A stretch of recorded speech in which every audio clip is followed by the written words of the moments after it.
ব্যায়ামটা করবেন, কোমরের সমস্ত রকম ব্যায়াম হবে, I know. পেট পরিষ্কার হবে, Yes. টোটাল নার্ভাস সিস্টেমটা ওকে থাকবে। কোমরে এবং মাংসপেশিতে, কোমরের মাংসপেশিতে ব্লাড সার্কুলেশন বাড়বে।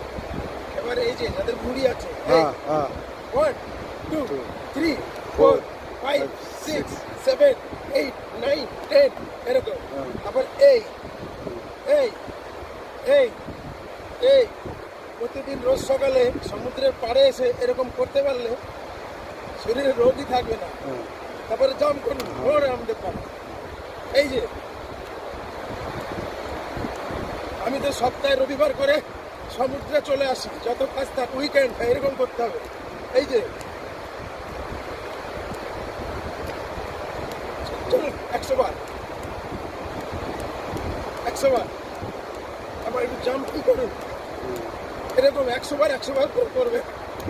শরীরে 90% রোগ পালাবে। রামদেব বাবা দেখেছেন তো, খালি দৌড়ে ছুটেই রামদেব বাবা, এত বিখ্যাত। যাই হোক, বেশি করলে আমার এখানে মাটির তলে জল চলে আসছে। শুকনো বালিতে ছিলাম, এখন দেখুন জল চলে আসছে। দেখুন চারদিকে সিন দেখুন, আর নিঃশ্বাস নির্মল তাজা হাওয়া, পলিউশন ফ্রি আসছে। তারপর এই হাওয়াটা কলকাতা যাবে, ওখানে পলিউশন হবে।